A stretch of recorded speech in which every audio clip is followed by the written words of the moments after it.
So I'm going to get that going first and foremost. Okay, so a little bit about today. We'll talk for about 45 minutes and then leave about 15 minutes at the end for questions. For questions, I want to just orient you with the features of the chat box here in Zoom. So that might look a little different if you're on either your desktop or your phone.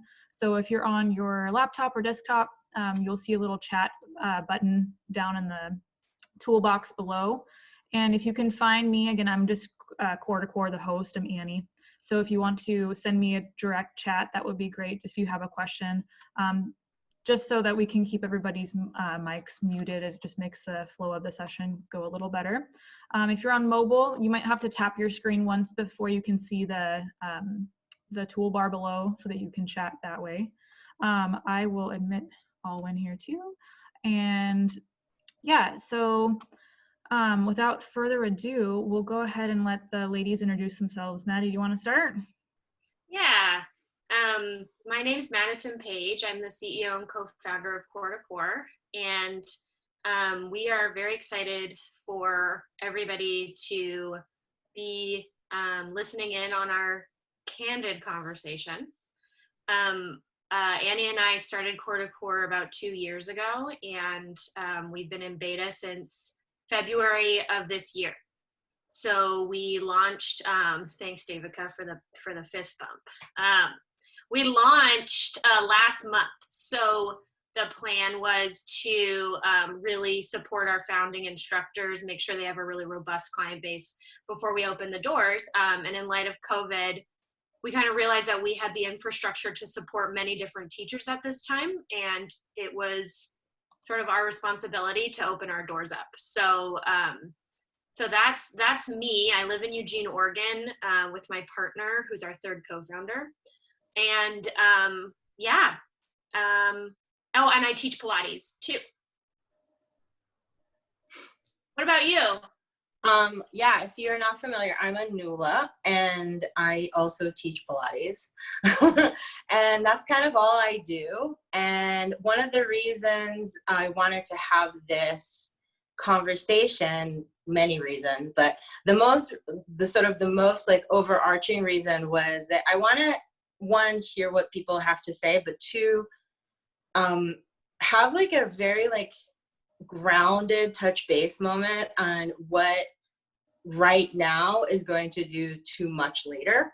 So right now I think a lot is happening, and I'm gonna launch into that in 2 seconds, but I want to acknowledge that being very uncomfortable in this particular moment in time is, I think, the correct feeling. And I'm seeing a lot around us, this sort of like need to normalize the situation in a very abnormal situation. So maybe there's no way that anything anyone can say can make anyone feel like 100% better. But one of the things that I want to keep in mind is that what's happening now is going to have a ripple effect to like way into the future of the industry, of movement industry, of big studios, small studios, independent contractors.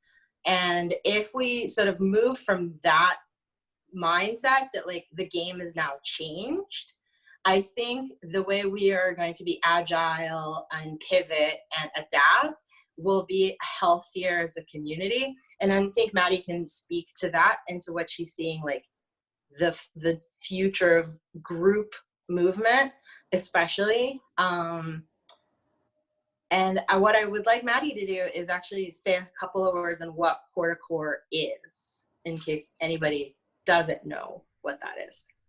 Yeah, so Core to Core is basically a platform, and we like to call it in business terms a marketplace for teachers to build their digital studios on our platform. And some of you have taken Anula's class and probably saw her profile.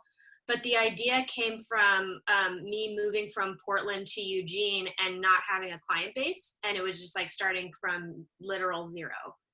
And the studios I was working with were not even on like Google Cal. They were like writing down their sessions and like crossing it out. And the only way that I could tell that I had a reschedule was I would have to go to the studio, get a pencil, cross it out, and then note, and I would have to be conscientious of their package, right? And I'm a teacher, so I don't know their package. I would have to take note of how much they had, right? So already I was running my own business and giving money to a studio that wasn't doing any work for me. So, so the issue was, and this is the other best part, is I was trying to grow my business and make more money using all of the Pilates apparatus.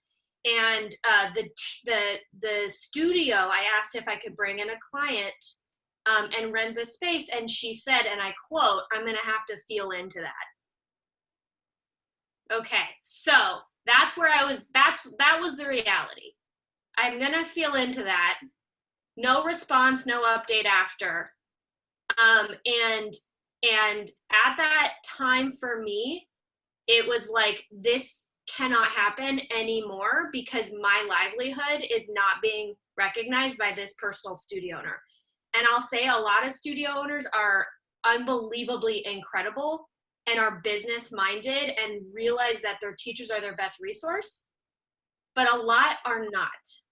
And for me, it was very frustrating. Welcome to those who are new. Very frustrating. And so my partner, Derek, is an entrepreneur and ran a company. And the long and the short of it was all of them like took me by the shoulders and were like, the collective community in Eugene was like, you have to solve this problem like this. So, so Annie and I called Annie in a huff because she's my longtime friend and colleague, and she's a doctor of physical therapy and a medical therapeutic yoga practitioner, because I didn't want like any bullshit movement in terms of like people not knowing how to safely practice online, because that was like very important to me as well. Because like it turns out you can't host a Zoom meeting without liability insurance and like without knowing anybody's space and their environment and their tech, and actually feel accountable and okay myself value-wise to be able to teach them online.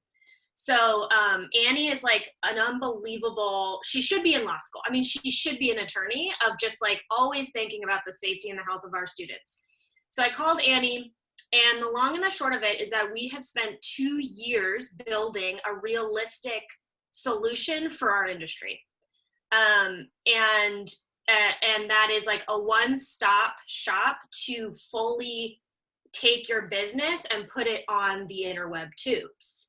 And the fundamental idea is that if we had 2 instructors that really believe in our industry, that aren't going to take advantage of our teachers because we are also making money on the platform, that there's an element of trust that like people can trust us to build a business of integrity online. So the digital studios are like privates, group classes, live stream classes, workshops, like literally anything that you can conceive of in person. We planned for that online and built out the software and the infrastructure and tested it out. And then test it out. Like I'm seeing all these Zoom things being like, I don't know how much to charge. How much should I charge? Is it the same value for my time? And those are real questions that as a community we have to answer, and not shy away from like actually answering very tough questions of like, is my time over video the same as in person? And your students might not think that. And being realistic about it. So I'm going to stop there. I think that, you know, one of the reasons was for this meeting was let's get people together and showcase one of the many really incredible resources that are now available that maybe weren't even available like 2 months ago, right? So one of the things I'm like, okay, guys, here's a thing that's real right now that you can join potentially amongst like many other platforms that you can join to feel empowered in a very powerless moment. And yes, one of the questions that I get the most is how much do I charge? And is my time as valuable online as it is in person? And the short answer is yes and no, right? I do not personally, this is full confession, feel comfortable charging as much as I do when I have hands-on. Is my time just as valuable? 100%. It's still an hour of my time. But I don't feel comfortable, and different business advisors will give you different answers, but I made a personal choice that I'm going to lower the price of one-on-one sessions, especially now, and I might stick to that price going forward. So I'm comfortable with just being like, okay, this is a decreased income for me, but whose income is not currently affected? Pretty much everybody on the planet. The other thing is that about like just before this particular moment in time, it felt like, okay, so there was this divide. There was people who were thriving online, and you saw them maybe from the sidelines, and you're like, that's cool. He has like a huge online presence. They're starting their own pay-per-click sites, like their own mini Pilates Anytimes, right? Like everybody sort of started branching out to doing their own thing. And there was this sort of thought where like, who am I to start creating content? Like that's sort of my mindset where I'm like, who would want to pay for a pre-recorded class of something that I'm teaching? And who would want to take a class online with me where I think that the value is like the humor of being in person and like sweating together and camaraderie.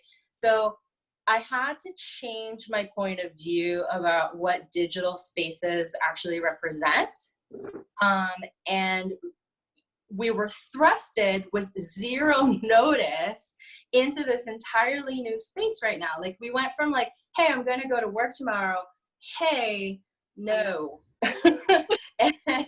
and that will cause this intense PTSD when we do actually go back into our spaces.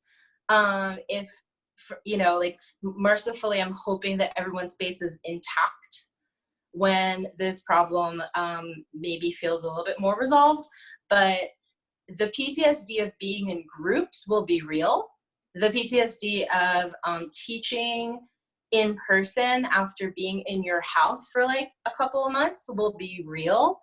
And the more I just face that and the more I cultivate and nurture my online presence right now, the better off I'm going to be, and the more gradual the re-entry into society will feel. So like, yeah, like we're in sort of week 1, week 2 of this like craziness, but like this is when people start getting like really stir crazy and super like things are gonna get like, like martial law out there.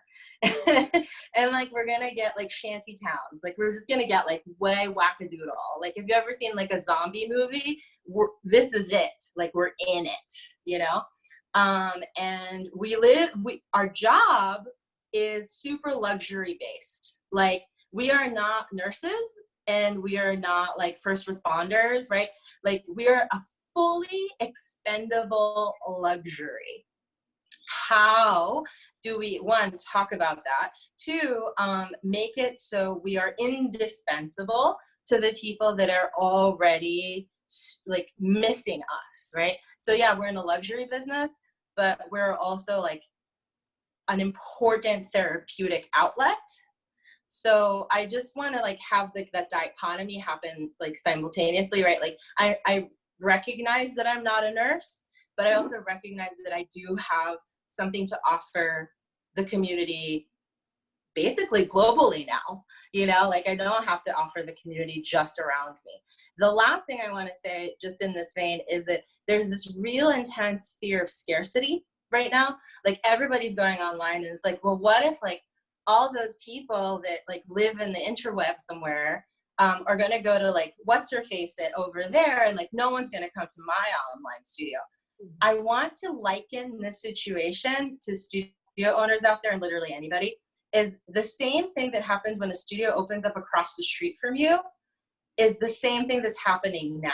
Like, it's threatening that the studio is opening across the street from you, but it doesn't mean that like that flavor will be for everyone. Like, maybe they're like a Gratz studio and you're like Balanced Body studio, and like those two things shall not overlap, you know? So I just want to also remind everyone in this moment of like fear that if you have been kind of dabbling with online already, don't be afraid to be like, yeah, like all I really need is like 20 people to make rent. Do you know what I mean? Like, you don't need like 1,000 people a day coming to your class to pay your bills right now. So just kind of keep that in mind, that like all we're looking for is to make a living. We don't need to be like concerned like past that sort of threshold. And that's my rant. Yeah. Yeah. Well, I'll jump on that. Yeah. So what's interesting for Annie and me is overnight, people are working through the same problems and thought processes in real time that we have been working through. So what Anula was talking about is essentially competition, right? We're all, the interweb is like one thing, and then I have a digital studio here, and I'm really afraid of this other person having a digital studio over here. And Annie and I really spent a lot of time. There's no right answer, and I think that's the whole point right now, is like we have to grapple with that's actually the reality of the reality, and now it's just so clear. It was never not the reality. It's just we're like hoping for the best. And so for Core to Core, what we were thinking about is like, how do we make every single digital studio through artful construction just so beautiful, where the people are drawn to you, your right people are drawn to you. And that's the same hope for any, it's just segmentation of your audience. That's the hope for any business owner, is that your brand clarity, your clarity and your messaging around what you're offering is different from the Gratz classical person across the street. It's different. And so the more that we can differentiate ourselves through our messaging, our coloring, consistent photography and things like that, the more naturally people just vibe with certain people, and there's nothing wrong with it. Yeah. No, definitely nothing wrong with it. And definitely the same way that, you know, you work at, I mean, I've definitely worked in studios where I was one of 20 instructors, and there were just people that liked my class and didn't like somebody else, and vice versa. It's going to be the same in this digital realm. And even if the sound is redundant, like everybody's like, I know that, but like we know that intellectually, but on an emotional level, which is where I think I'm operating from right now, I need to be reminded of that like 10 times a day. Like, actually, there are people who like coming to my class in person and people who don't, and I'm going to find my people who in any capacity, like it's going to be online and in person, and I'll find them and I'll find a way to make a living off of that interaction. And I just kind of want that to be like the uplifting thing that I have to say, other than the PTSD part, is that like, yeah, like there's going to be a way out of this. But as I keep saying, like there's the only way out of it is through it. So for anyone who's not already on some kind of creating content online place, feel free to ask any questions. Like there's no question that's like not, like too basic, in case you want to type those in, just so you know, like we're not advanced. You can ask anything about how to start, but I do want to refer people at first to things like starting off, like how would you say people should start off, Maddie? Like if they're not already? Like creating content or creating some Yeah, type like would you start going like, well, who is this for? Yeah, I think, okay, so I think that's a beautiful, well, what I also just want to note is that like the way of looking of a reframe, holding space for our anxieties right now is very crucial. And then when like the mind and body and heart are ready, using this as a reframe of expanding your business. And so I think there's so much potential here that if we can hold space for all of like our self-judgment, all of like, I online exercise, I mean, like who the fuck, like how did that happen? Yeah, But, I could not have cared less like a few years ago. Like it sounded like so stupid to me. Totally. And then also just like, I used to be a professional dancer and like an artist, and now I'm doing this, and it's like holding space for like, that's the reality and that's cool. And then also like not having judgment for people that are really trying to expand their business in new and creative ways while grappling with like, what is tradition anymore? What is classical? No one cares. It's been erased from history. Like literally no one's gonna care. And we have to just like hold the space and push it and hold the space and move it forward. And so where to get started is some basic marketing language. And guess what? I still argue with Derek about what is marketing over a glass of wine.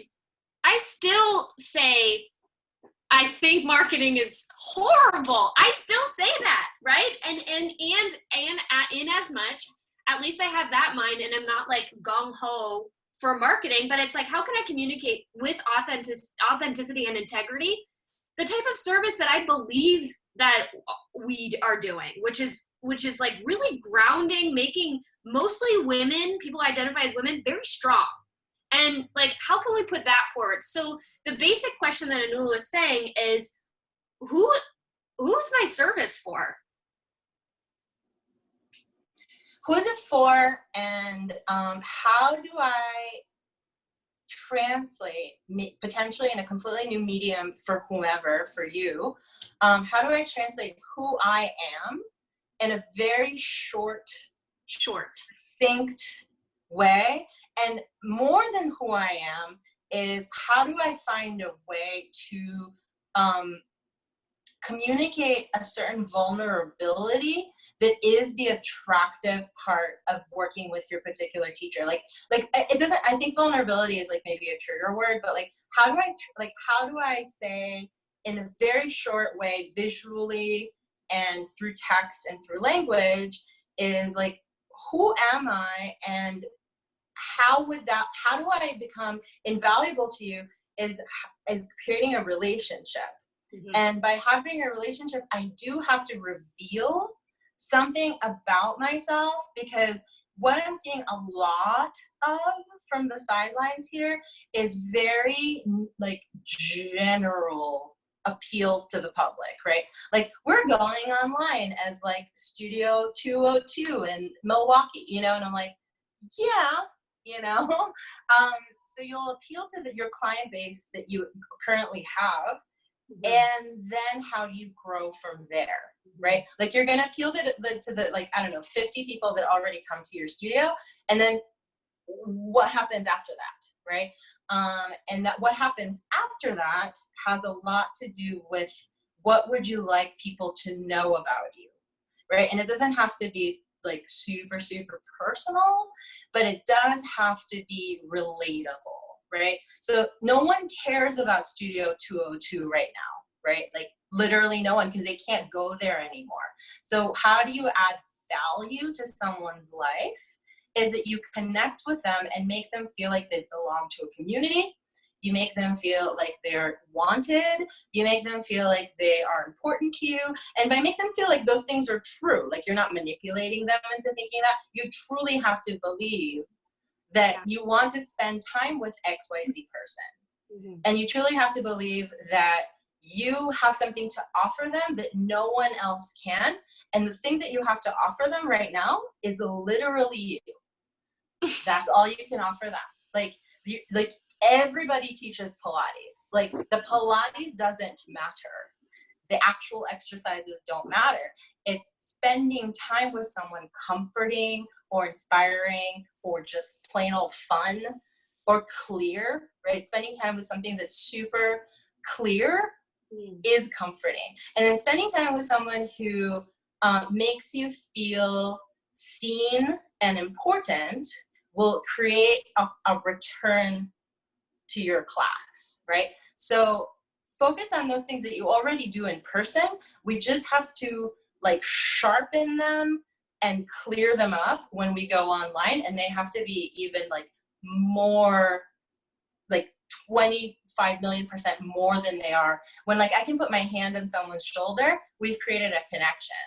I cannot do that. How do I find a virtual hand on shoulder? Yeah, I love that. Yeah, I think about things being really, really clear. I think Pilates for me has always been about the relationships, always. And we just happen to be doing Pilates. Yeah. We're just happening. And I think everybody in this room, even if you're a Pilates practitioner, or yoga practitioner, or just somebody that's listening in, like, when we're doing something, it's like the meta of what we're doing, but what are we actually doing below? And how can we communicate that through effective messaging? What I'll also say is, like, Anula comments on every single person's comment. Every single one. And the thing is that that's like not, I'm sure that that's something that you just do, but that's like coming from a real genuine place of, like, if you were taking the time to look at my post and engage with me, I'm going to take the time for you, because that's what we're building right now. And that's what Core is building. We're building a robust community that no matter if literally the physical spaces are gone, which they are now, we are here. And that it's not a disparate, fear-based Zoom call. It's clean, it's professional. Like, it's the relationships that we're building through this. And it's becoming, Annie and I and Derek, it's like, okay, real time, what is the need of our community? We're gonna build it into the software. Plug and play. And real time, what does our teacher community need to not lose their goddamn minds right now? They need a webinar. We're going to give them a goddamn webinar, you know? We are. Yeah, it's a very call and response type of platform. And what, just sitting around for like 45 minutes out of your life to talk to a bunch of teachers and practitioners to just connect is already on its own an important endeavor. So making time for these conversations is important. The first thing that I did, and I called Maddie like the day that I realized that my life is canceled, which will go down in history as the day I realized my life was canceled, was say, I'm going to offer an online free class, and we're not going to put a cap on how many people can attend. And in terms of marketing, it's good marketing, but in terms of camaraderie, it's even better, because about 200 people showed up to this class, and it was in terms of logistics, like a nightmare, but in terms of like feeling a sense of connection on a global scale, from like Japan to like Australia, Brazil, all of those places that like I could, like, I'm like, how are you even awake to do this class? Was really important. So one of the things that I was thinking about was offering something for free as leaders in our industry is a great thing to do. And also charging for things shouldn't feel like a guilt-oriented exchange, because the way we show affection to each other during this time is to pay for things some of the time, right? Like, I'm going to offer some free things, but in order for people to thank me, they have to pay me. Like, I need to flip that mindset a little bit and just be like, okay, the way people show gratitude. Like in the olden days, like you'd like drop off like a goose by my house and be like, thank you so much for teaching me a free Pilates class. You'd give me some like baked goods, but we're not in that space right now. So you can pay me $15 to attend my mat class as a sign of gratitude. And then if we keep doing that with each other, people will follow, right? So like the practical thing to do would be like offer some free stuff and just be like, yep, like come to my website, come to my online studio, come to my quarter core page, whatever it is that you want to do, go to my YouTube channel, and then you got to charge for things so people can thank you properly. And hold it, this personally, it's holding the space of what the heck is my value right now? Like, and it is, I mean, Annie and I joke about this all the time. It's like called the know your worth girl mentality, where, you know, I have a couple of friends that are online coaches and they charge, I think like $300 an hour because they know their worth, you know? And I'm just like, oh my God, $300. Like, fuck, that's a lot of money. I mean, my therapist charges less than that. Exactly. Yeah, I'm on Medicaid. I, you know what I mean? Like, I'm just like, oh my God. I don't have $300. I know. And then, you know, they have this mentality, and it's like not a judgment, because then when I look at their shit, I'm like, okay, maybe like they're actually providing $300 worth, but like, what is my value? What's my value? And imagine if you were like a massage therapist right now. I'm just like, what? Like, am I valueless in the entire world now? Like, should I just like jump up? Like, what am I doing?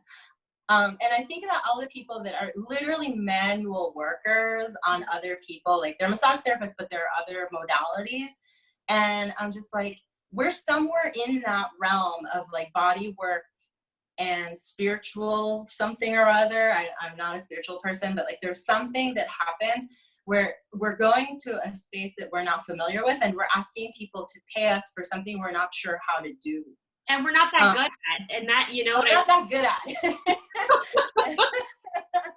Like, being honest about that shit is it's just so real. It's so real. Wild West. We're in the Wild West of some new precipice of Pilates. And I think also about all the people, like all your clients, or at least all my clients that are, oh man, I really love the reformer. You know, like I come to Pilates for feet and straps, you know, and I'm just like, cool. So like, how do I stay relevant to those people?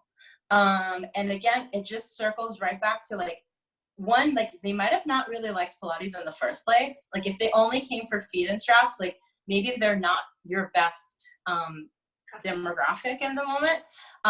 Two, I think that the thing to consider is people are going to start creating workout spaces in their house if they haven't already. So they're going to have like an Amazon Prime order coming in with like a yoga block and a Bosu, and like everyone's going to have that in, like onslaught of stuff coming to their house, because they're like, well, I'm really gaining all this weight now from eating Pringles in front of the CNN and giving myself like, you know, heartburn. And they're going to start ordering lots of stuff online, and they're going to need people to figure out how to guide them through some movement sequence that they don't know how to do. And there's only so many online videos that you want to do before you want somebody to look at you. Mm-hmm. Then you're going to have all these people who are like, have fallen in love with a reformer, potentially fall off. And that'll create space in your life for all those people who actually want to do calisthenic work and actually want to do some body weight training and things like that, which is what Pilates is. And people are going to have a totally different relationship to Pilates, because if you've had the Springs do literally everything kind of for you for the last however long you've been practicing, welcome to actual Pilates. Like I wanted to say like a little bit of that to some of my students. I'm like, welcome to like what Pilates is actually supposed to be. You're supposed to be doing all the stuff on the equipment literally on your own.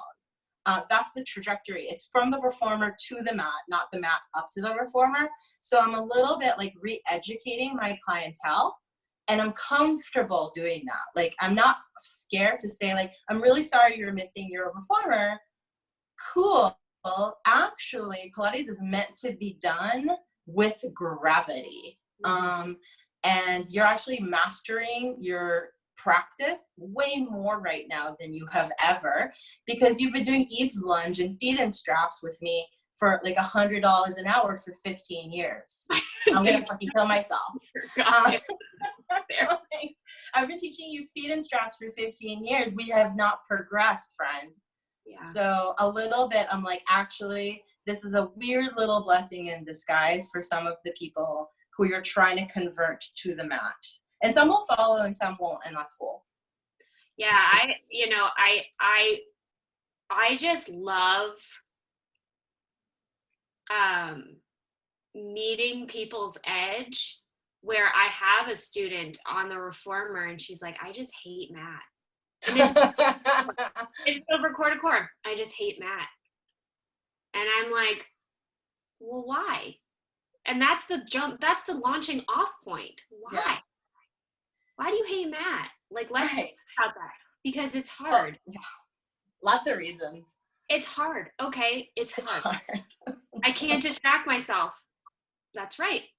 I have to think really hard. That's right too. And it's just like, we're holding the space for people's self-awareness to grow, and that they can bring that brain into their grocery store line, and that kind of awareness of like mindfulness in when times are hard. Like, what do we do? What's our escape routes? We go to the reformer because this shit's too hard and I want to do some reformer work and I want to feel competent. Well, we can't feel competent right now. None of us can feel competent. No, we can't feel competent. And the framework that we had in our lives and the framework of the reformer, because the reformer is like one big old frame, right? So so we took the framework away and now you're just like dealing with the elements. And it's literally what we're all doing at this particular moment, and re-educating some of our long-standing folks is I want to empower everyone who's listening right now is to think like it's actually okay to say, until we're ready to go back onto our equipment, please keep up your practice with me as a way to keep people engaged. That's kind of like, in terms of practical things to do, those are really my suggestions, right? Like, figure out who your clientele is beyond the people that you already know. Like, who's the ideal person you'd like to market yourself to, and work backwards from an ideal, right? Like, ideally, I want my schedule to look like what, right? I want to work 5 hours a day. I want 3 privates and 3 groups. Like, what does it look like? Do I want to teach duets? What do I thrive in? What do I love doing, right? And then once you have your like outline of your schedule, work backwards from like how to fill it versus being like, where do I start? Start from the ideal, right? And my ideal would be like to teach 1 group math class a day and 4 privates until further notice. I'm working on it. Am I there? No, right? We've been at this situation for like a week and a half, right? So the way to get to what you want is literally to work backwards from what you want. And are we at Q&A time, guys? Yeah, we are at Q&A time. Let's do it. Man, we are efficient in our timing. Annie? Well, so this is just a time for anybody to pose questions for the gals, or if you want to weigh in on anything that they talked about. I just want to say I'm a healthcare provider myself. I'm a physical therapist, and you guys are so needed right now. I know, Anula, you kind of touched on feeling like indispensable or dispensable, I guess, at this time, and that's not the case. Like, we're at the front lines every day, and we want to come home and have a space to exercise, move, and just forget about it. So you guys provide an amazing service right now. It might not feel that way, but you're very, very needed. So thank you all for what you do. If you guys have questions, all you need to do is just unmute yourself and speak up. So use this time. I saw Amy's question. She typed it in. And her question was, I don't know if she just sent it to me, but she was like saying, where do I start in pricing? There are 2 schools of thought that I'm going to share. One is you can absolutely charge whatever you charged in person because you value your time. And you can absolutely also do what Core to Core recommends, which is $15 for a group, more or less, right? There's some plus minus there. And there's also a $60 recommended one-on-one-ness, right? So anywhere like around that would be my personal recommendation. I think online is a different animal that we're still figuring out. So $60 for privates and $15 for group classes is my personal choice at the moment. I would also chime in too, where that's a great launching off point, and an even better one is testing. So this is like a huge market research experiment for all of us IRL. If you're not getting any bites, that's a really good feedback tool. And it takes a lot of ego stripping down, because if you're not getting any bites, that is feedback that something is going on with your pricing. How long should you try a price point before pivoting? Yep, I would say a month. Annie and I recommend the book. It's called Traction. It's like we are teaching financial literacy, business literacy to movement professionals right now, IRL. And that book is amazing because, and I'm going to send everybody a product market fit video. So without going too much in the weeds of this, is that you have your pricing model. Let's say it's $15 for a class. You don't change that if people don't sign up. What you change is your marketing. So you need to figure out what is the best funnels for my marketing. And then you need to test out all the variables and see how effective your marketing is. And if one is more effective, so Instagram for us was like, holy shit, people are on Instagram. We double down on that, okay? If then you're not getting any bites, then you change. But you can't take it personally. You can't think that you're a loser.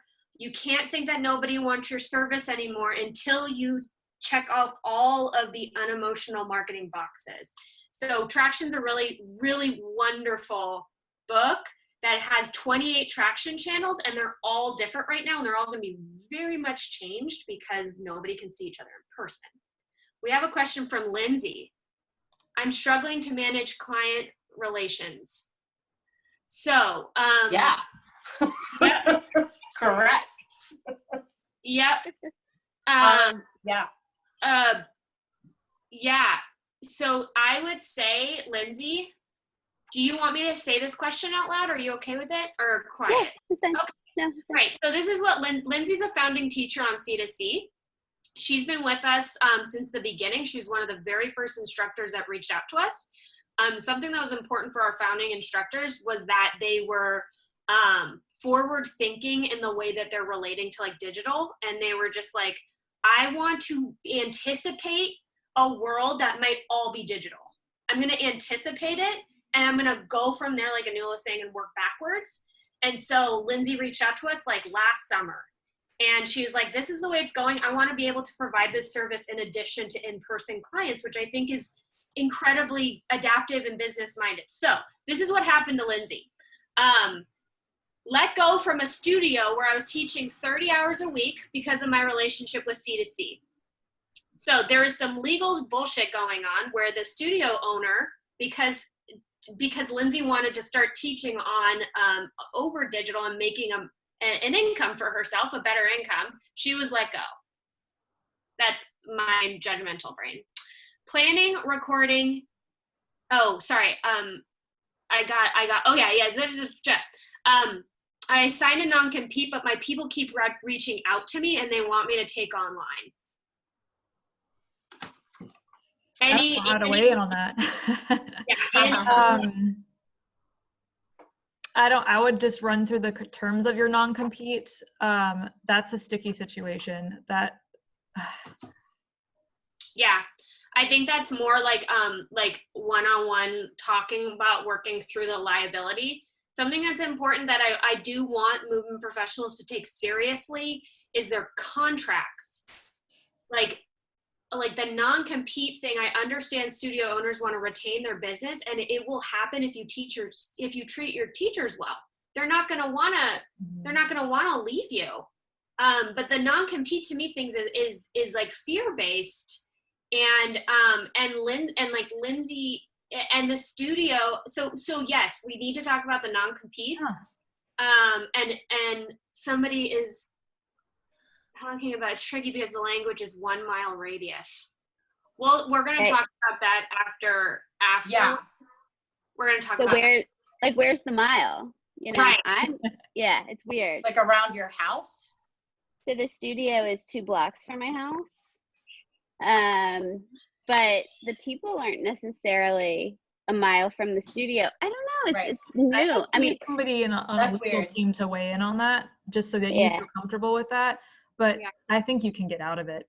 Mm-hmm. I think you can get out of it. These are abnormal circumstances. They're totally like people are. I say to people, check your liability insurance to make sure it's covered over video. And I don't even think the liability insurance people are prepared.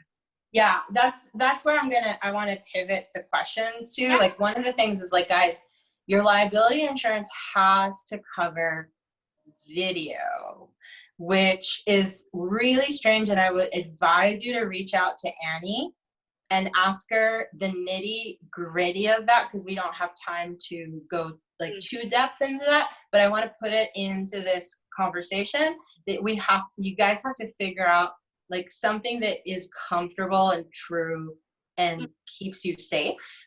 One of the other questions that I'm seeing here is, I'm going to just kind of paraphrase this really quick. So it's from Dorothy. And I want to just say to Dorothy, we can unmute her, is that give up on perfect right now. Give it up. Like, let it go. You can film a pretty straightforward video every day or every week or whatever your boss wants you to do with one really good light, your iPhone. And if you really want to get fancy, you can get a mic. And again, both Madison and Annie can like talk to like literal specs of equipment that would make your life easier. But even for now, you can just use your iPhone and you don't need to edit anything. Just teach it all in a row. Like, literally just teach a class for 45 minutes, an hour. Don't edit a thing. You don't need lights or editing or font or like, you know, or branding to do what you need to do right now. It's a really complicated question. I think it's a good one. Are you comfortable with Maddie reading it? Yeah. And I have a couple of thoughts for help here. One of my jobs is teaching at a university gym. My manager sent an email today notifying teachers that we would continue to get paid. However, we need to submit a recorded class once per week. I don't like, so here's the crazy thing is that our partner Derek studies for his job blockchain technology and the disruption of what's called rent-seeking intermediaries extracting value of people's work. And so what's happening in the internet that's like an incredible thing is that it's peer-to-peer, and our networks now, there's no longer this need for like this manager is saying, we're going to get paid, but you have to submit video content. It's just an interesting conundrum for me to think about, like me asking somebody to do that, me being a boss. I'm just like, I'm Never. Like, wow, unbelievable disregard for respect. So, okay, I definitely have some fear about recording and not excited about teaching over the internet. I totally understand that. I also have ambivalence about it. I'm also curious about how much more time and energy this will take, especially with my obsession and wanting to be perfect, which Anula did talk about. Planning, recording, and editing seems like it will take much longer than going into a gym and teaching an hour. I totally feel you, girl.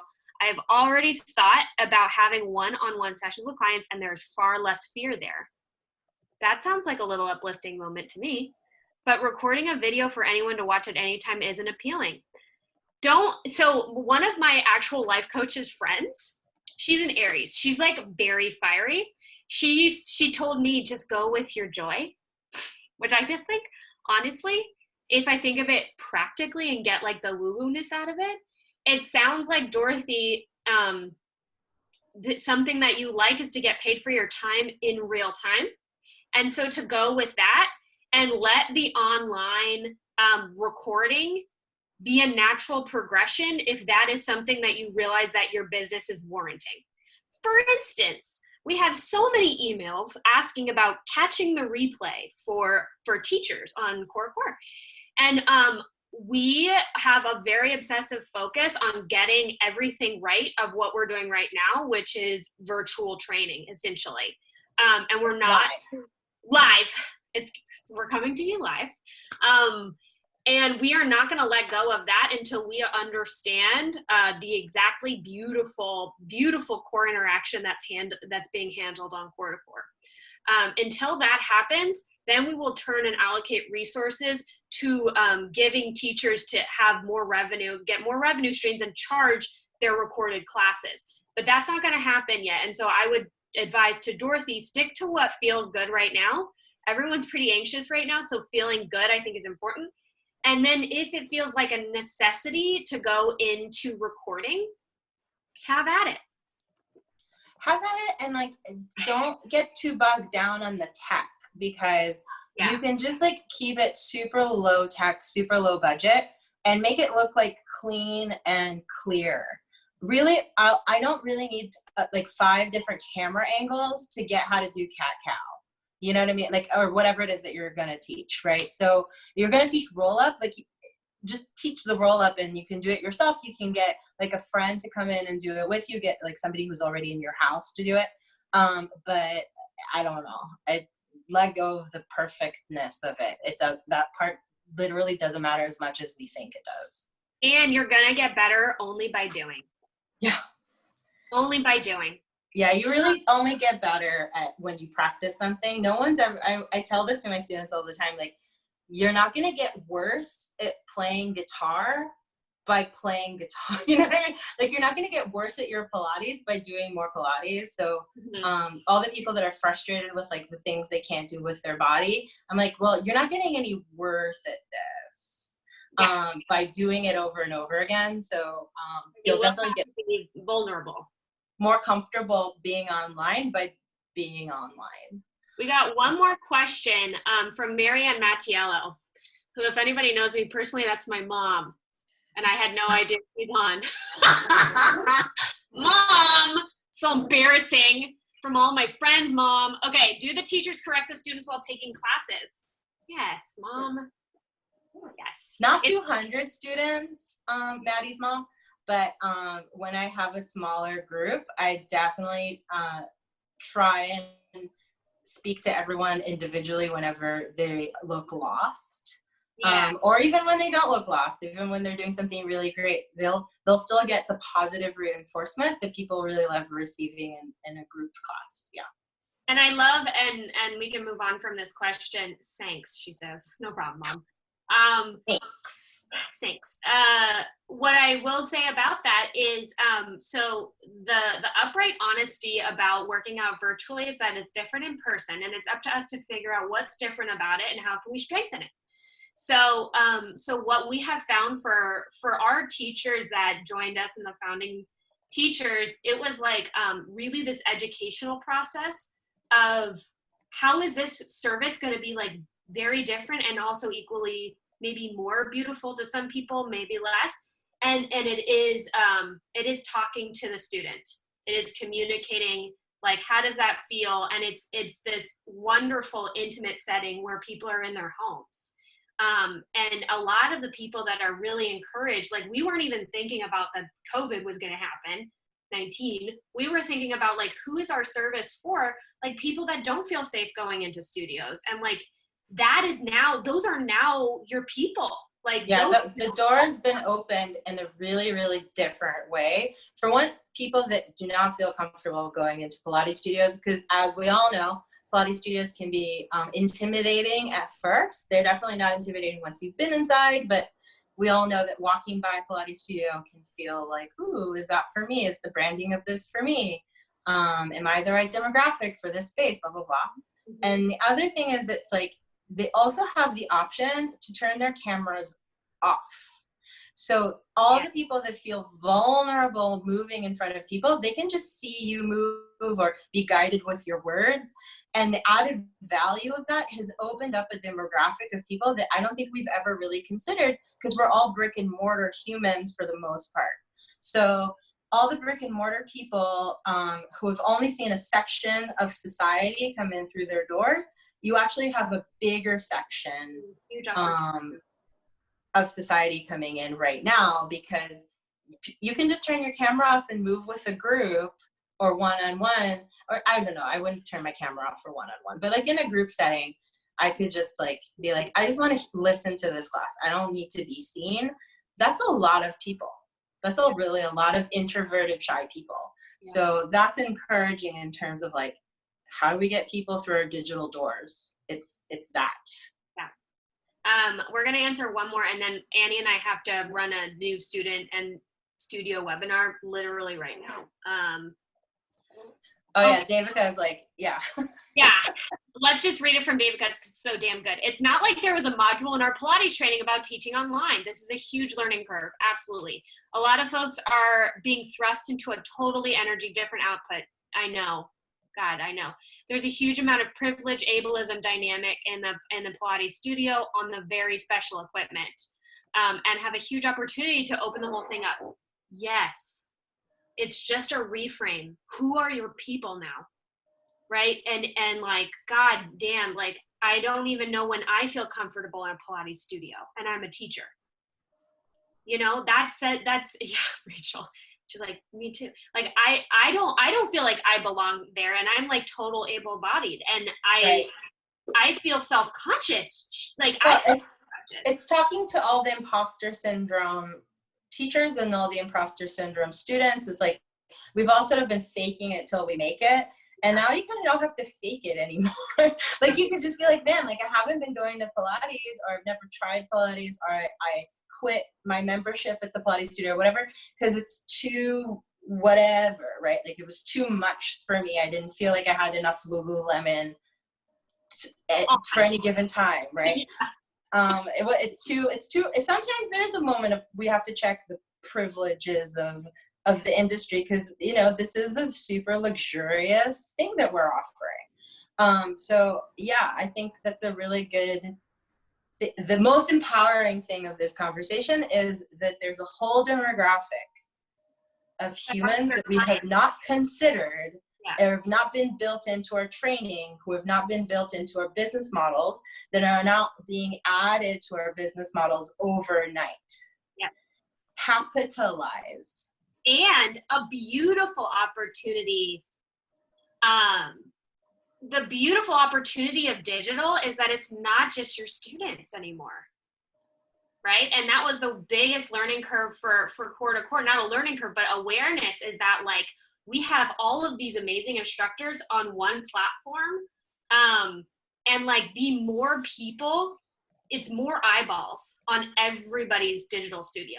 More eyeballs and more eyeballs, and it keeps on growing. There's power in numbers. Like joining a collective, and again, the invitation is open to join this particular collective, but there are others. We're just talking about this one right now, is that there is a power in numbers, because when you go to my online studio, you have to go through the core to core, like general place, you know, and you could be like, actually, I might like dabble over there for a yoga class. And actually that class over there fits my schedule better. So the brand awareness is really helpful, because you might be going to like Molly's class, but you'll end up tomorrow with somebody else's class that you didn't even know existed. So the collective is kind of like what's going to be the more interesting place to go, versus like individual independent websites, where like I'm gonna have like 15 tabs open, like Leslie Logan, John Gary, you know, like how do you start like choosing as you go somewhere where you feel comfortable? Yeah, I think we have to wrap up. And I think the other thing, like just being independent by yourself going through this can feel very scared and lonely. And so we are a resource of just like being like, help me. And you're not siloed off, you know? And like, that's the thing is like, when you're doing this all on your own, you're like siloed off and you have to figure this very new thing. And you don't have to do it alone. So that's my like Aquarian standpoint. Well, I'm a Leo, in case anybody was wondering. So there wondered no one. Rachel, so Leo is your question. So sorry. I want to lead. Yeah, we want to lead. Let's answer Rachel's question really quick, because I think it's important. When teaching small group classes, I move with them for portions. How do you or would you manage safety and focus on your students' movements? Also trying to demo as you move portions. So this is the main educational piece. Is somebody took Anula's class and they were like, Anula talks the whole time. She doesn't do a lot of demoing. I do a mixture of both. Everybody, you're going to navigate and through real-time feedback with your students, figure out a method that's going to work for you. And it's, again, this like very, very humbling feedback loop. If you're teaching like a class that's not going to resonate, they're probably not going to come again. Yeah. And then you ask your students, what do you need from me? Like we are the foundation for their movement practice. What do you need from me in order for this to be good? And so sometimes I will just ask these crazy ass questions to my students of like, is this boring? Yeah. Do you hate this? Because do you hate this? Because this feels kind of shitty right now for me, but do you like it? And they're like, I love this. And you're like, okay. Good feedback. Yeah, good feedback. Okay, it's 2:07. We are now officially late for our other webinar. If there's anybody in the room that's planning to attend the webinar next, just stay in the room.